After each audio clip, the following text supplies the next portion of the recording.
Welcome to Impact Duty. I'm your host, Manisha Dadlani Kripalani, bringing you empowering stories of friends and people I admire. Their voices have given me joy and the momentum to share their stories with you.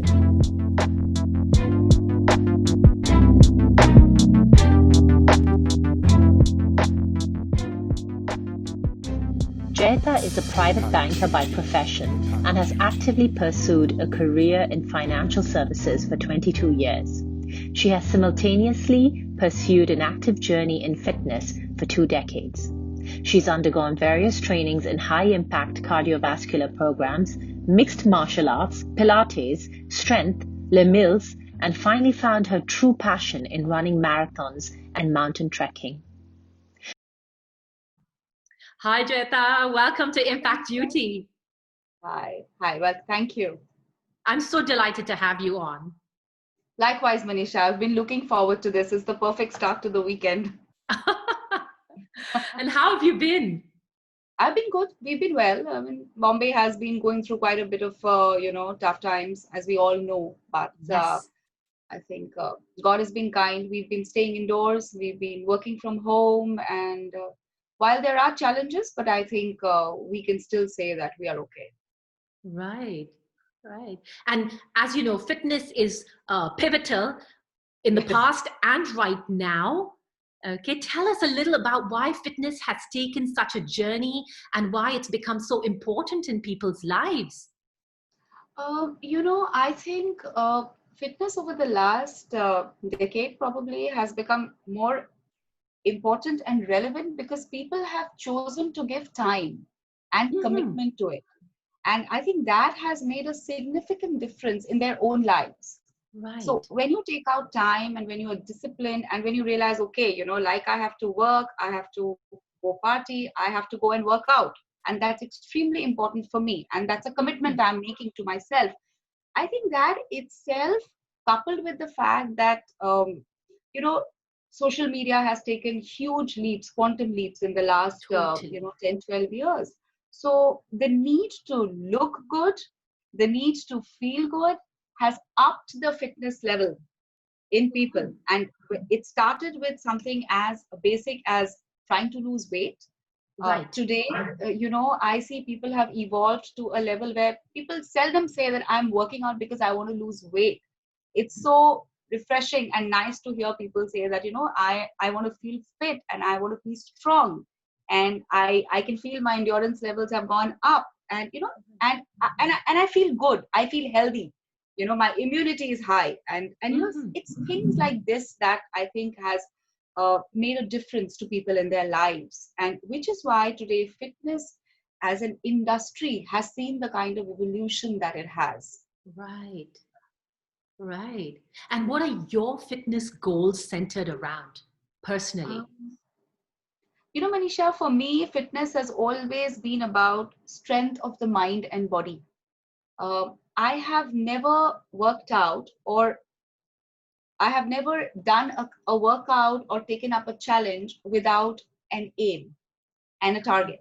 So for me, over a period of all these years, fitness has been about trying to achieve something, trying to reach a notch higher, trying to, Mm. get to a point where I feel that I can look at myself and say, okay, well done. I mean, you've at least tried to do this. And so, like I said, I'm the happiest when I'm working out. I'm the happiest when I discovered over a period of time that every kind of workout, I mean, while it's doing a lot for your body, it's working double time on your mind.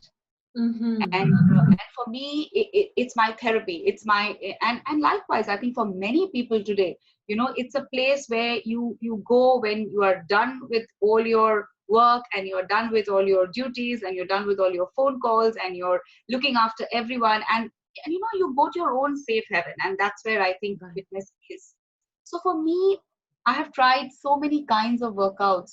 I have I think over a period of time I have done strength exercises. I have done a lot of high, intense cardiovascular exercises. I have done tabatas. I have done kickboxing. I have done aerobics. I have done circuit training, functional, mixed martial arts, you name it. And probably I have done it. Pilates. So, Wow. And then, and like I said, it's been a good 22-year journey for me, right, into fitness. And then I realized that, I found my calling in running. Right. And eventually, I think that's my happy place. So while now, it's changed from doing anything and everything that comes to very focused, very dedicated workouts that help me in my running, and gives my body that kind of strength to ensure that Excellent. end of the day I'm doing justice to my running. Wow, Jayeeta, thank you. Wow. And you've told us about your personal goals, but what about everybody else? How difficult has this period been to stay motivated? So, there's a joke, Manisha. Every time I have been on Instagram during this lockdown, I I tell myself, I feel so bad that I've still not discovered my inner self, and the full Instagram is about people discovering their inner selves, and doing things like gardening, or taking up a kind of hobby, and cooking and working out has been the topmost all over the social media. So the thing is, I think people have been extremely adaptable to this lockdown, and they have self motivated themselves. And cooking and fitness together has created a lot of harmony in their lives while they're going through such a difficult time. We are not used Mhm. to being locked up. We are not used to having our independence curtailed in this fashion. For So I think sure. the fact that online access to so many online classes and so many wonderful coaches who have been online and who have been giving classes and guiding people on food, on fitness, and while I'm personally following some of them now, and I'm working out with some of them, I found them to be extraordinary. I mean, they are wonderful. So today, probably I don't even need to go to a gym, and I'm not worried that I've not gone to the gym for the last 3 months, because I have been so regular, so disciplined, and I have done a variation of workouts, like I said, that can support my running. So I Right. think people have really used this lockdown to discover themselves, to try out new things with regards to fitness, because it's accessible. Today, you've been able to sit at home and try out so many things. Yes. True too. Yes. And you mentioned you've had a fitness journey so far of over 22 years. Where did Yes. this fitness journey begin? What was the prompt? What was the impetus? I was always a very active kid. So in school, I was the one always with a grazed knee and a grazed elbow, because I was always running and participating mostly in the hits. Hmm. I took to training and trekking at a very young age, because I really felt good with any kind of physical activity. Um, so my serious workout started when I was in college, and then it was all about weight loss. So I shed a lot of weight in that period of time, Really? and it was through a very controlled program of workout and home food, and my mother regulated my entire food at that point in time. So I'm going to talk a little bit about food during the later part, and tell you how important home food has been for me in my entire journey over these years. Right. So that really helped me, and once I got into that of feeling good and feeling fit, I decided that I'm going to stick to this. And, I kind of took it as a mission that throughout my life, now this is going to be the main thing that I'll focus on, because a healthy body and a healthy mind is going to help me way more than anything else. And, if I'm sick and if I'm not healthy and if I'm dependent on medicines, that's not a place I want to be in. Mm-hmm. So Mm-hmm. that's how it started. And I moved to Bombay, with my job. And as you know, I'm in financial services. So, I moved here. And I think my first coach and my first mentor in this city has been, my trainer, Yasmin Karachibala. She's a celebrity Oh, trainer. And I aha, started my fitness journey in Bombay with her. And aha. I think I thank her from the bottom of my heart for the kind of coaching, the kind of training, and the kind of awareness that she gave me about fitness. And that kind of built a very solid and a very impressionable base in me. And then onwards, I never looked back. So I worked out with Yasmin for quite a bit of time, and then I moved on to many other trainers. And Hmm. like her, I have, been extremely fortunate to get lovely coaches. I've got amazing mentors. I have got great friends in my fitness journey from whom I have, derived knowledge, Hmm. inspiration, motivation, and along with my coaches all through. Like I said, it's been a wonderful journey for me. And Right. one thing that I have believed is that no matter how good you are, you are never the best, and there's always so much more to learn. So I Hmm. always have liked to have a coach, somebody who can train me, somebody who can teach me, and I have never opted to really be by myself without a coach. So that's the way I think it has been a constant learning for me in fitness as I have progressed, and I'm still learning. So Yeah, and thank you for that, because I've realized you've given me two insights over here, that synchronizing your mind and your body is pretty essential on this journey, on your fitness journey. And the other thing, that it's rather relevant to have a coach. So always, thank you for I those think, insights. yes, yes. Yeah. And on this 22-year journey so far, have there been any obstacles or failures that you've used as a stepping stone to your success? Oh, there've been multiple, Manisha. So I mean, there were so many times that you've been unwell, or you've had an injury, or there's been some reason. Work has been so pressing. I've not been able to dedicate the kind of time I would like to. But there's Ah. one thing that I have seen, and I believe that uh, healing and recovery are the two key things to fitness. And if you are suffering from any kind of physical injury. And so I'll go back a little bit here. The reason why I also believe that I have been able to continue with my fitness the way I have done it has been because of the kind of coaching that I have received. Now, when you are training under a coach or a mentor, you are doing the right thing, and the right technique and the right posture and the right kind of workout is so important for you. It takes you a long way when you Mhm. do your own. While I'm sure you can do it, and like I said, today we are doing so many things with the help of online assistance. Mhm. But at the same time, there is still somebody assisting you, right? I mean, Yes. you're still seeing the techniques. I am a firm believer that the right technique is more important, and that goes a long way. So if you stick to that, then your injuries are less. But even then, you do have injuries. So like when I do a Mhm. long run, or if I've done a very intense cardio class, and I do you do feel a little sore, and you may get injuries.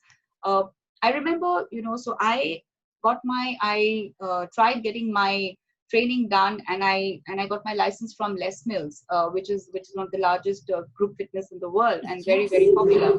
So I got my license as a body attack and a body pump trainer, and I was teaching for a couple of years with this wonderful gym in Bandra West called F2 Fitness. Mhm. Belongs to a delightful pair of friends of mine, and I was teaching these classes, and while I enjoyed teaching the classes, but over a period of time I realized that I cannot be doing that in high intense cardio along with my running, right? So I had to put a stop to one thing, and because I had decided to take up running as a proper passion, and I wanted to really pursue running, I had to stop that. I had to stop taking those classes and doing those workouts. I loved them, but Mhm. I felt that if I do that, then and I got shin splits. So I had to recover, I had to heal. It was a setback, but then it was a clear choice, you know. And then I spent a couple of years in strengthening myself, in getting back to my runs. So I think every athlete, or every person who's dedicated and committed to fitness, they do go through these kind of setbacks. But then, like I said, healing, recovery are the key things. And if you Right. recover, and if you allow your body to heal, then I think it's possible to recover, to get back from any kind of physical setback. On the contrary, exercise is the best way to get back.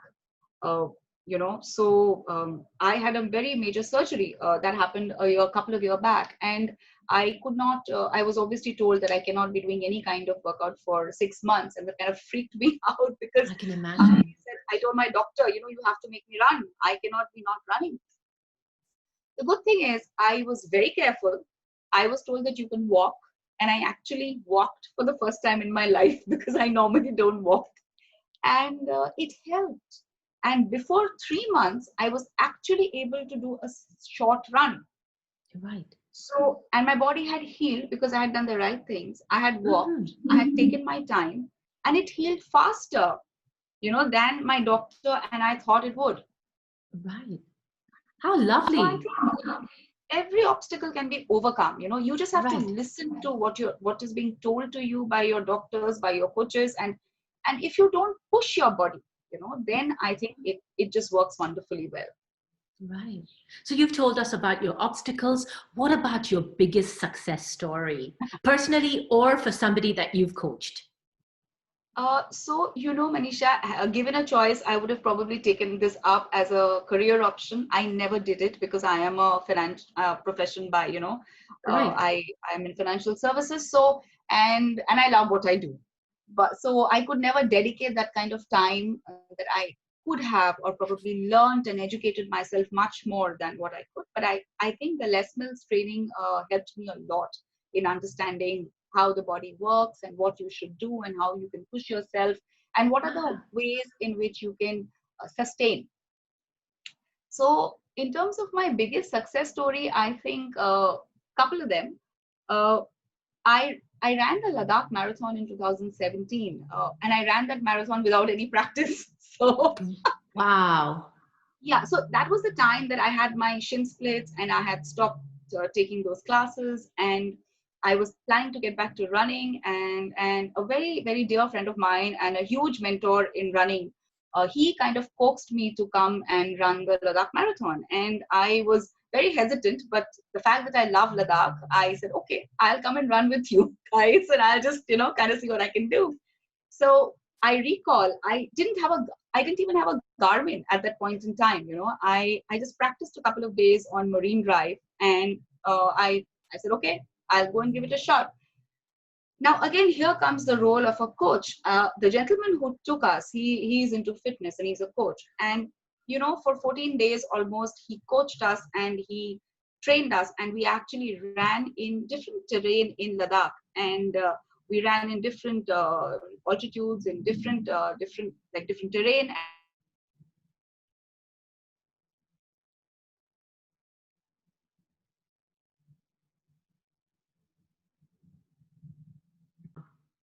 So we spent a lot of time running there and acclimatizing, and there is where my actual earlier training came into use. So I have been doing strength training, conditioning, endurance workouts, and running in Ladakh is not easy. I mean, we ran. No.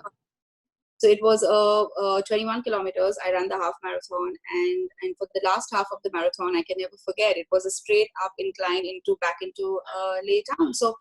So when I completed it, it astonished me because I realized that the kind of strength that the body has, and now I can seriously come back to running.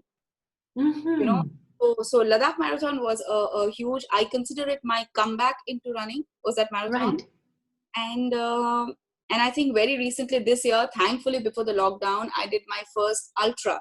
So I ran the Tata Ultra Marathon, which was a 35 kilometers in the mountains.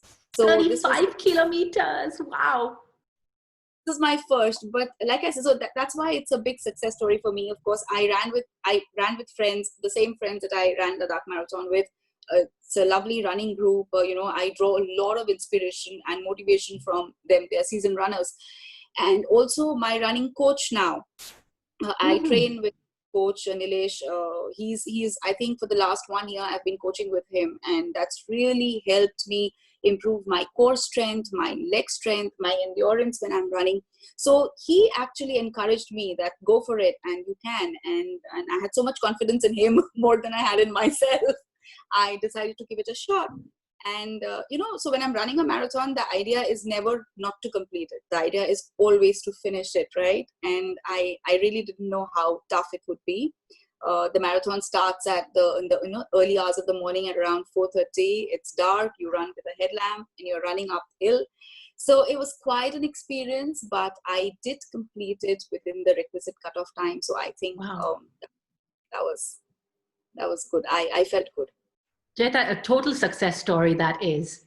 I, Really. uh, I wanted to run the Chicago Marathon this year. I had so many plans, but now, I guess that's on hold.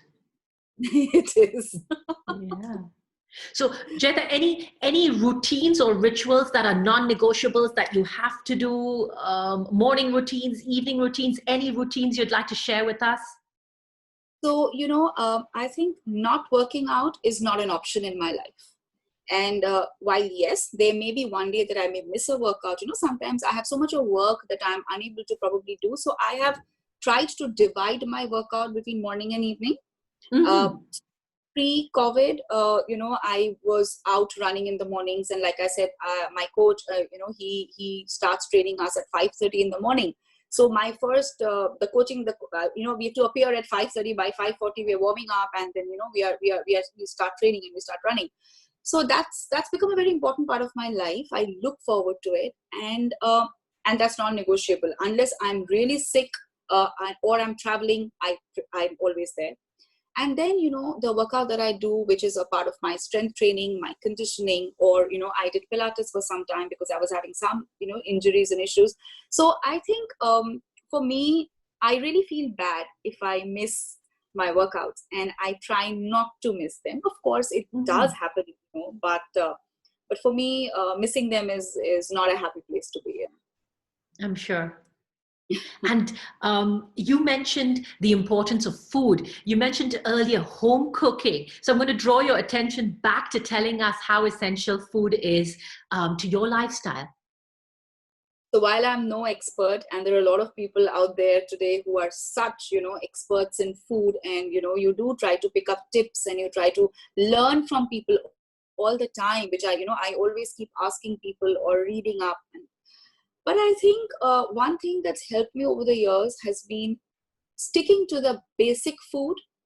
While I've experimented with food quite a bit, and fancy food has all it's become a rage, and the superfoods, and there's so much of discovery. Food is evolving in a very, very big manner, right? Right. And while it's great, and I have also experimented, I have tried, and they are good, but I also feel that something which is sustainable, something which you can do it easily, and something which is available for you without taking any kind of pressure or stress, that Mm-hmm. is the kind of food I would prefer. And home Mm-hmm. food has lived with me. Stuff that we have grown up eating, I believe that's what gives us strength, the Mm-hmm. iron, the calcium, the protein, the vitamins. So I have also done my of these crash diets. I have done a lot of diets. I have tried everything possible. And Uh-huh. today, it's a full circle. I've come back to basics. I have come back to home food. I try and eat a balanced meal. I do not need something fancy or a superfood in my diet. I stick to vegetables. I stick to a lot of fiber. I stick to a Uh-huh. proportionate amount of protein. As long as I am eating stuff like that, I'm fine. But I love food. Excellent. So for me, food is an important thing in my life. I belong to a Bengali family, and for us, fish and rice are the key things. I don't like Mm-hmm. either, but I'm a big foodie.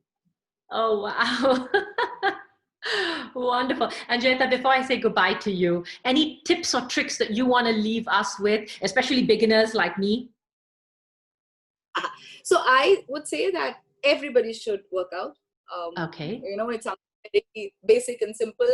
And I think all we need to do is love our body, because if our body and if our health is good, then it's going to take us a long way. And then we can do what we do much more efficiently. So Mm-hmm. take out the time, even go for a walk. Just go for a brisk walk, go for a swim, go and cycle, but just do something that is good for your body. Eat the food that nourishes your body, and if you do these 2 3 things, you will realize that your life is so much better. So I while I said I am no expert, but these are the things I try to do for myself, and I feel happy and I feel good. And I would say that everybody should do that. Oh, brilliant. Jayeeta, thank you very much. And thank you for being my fitness hero. It's been a delight speaking to you. Thank you, Manisha. Thank you so much. Likewise. You take care. You too. Ciao.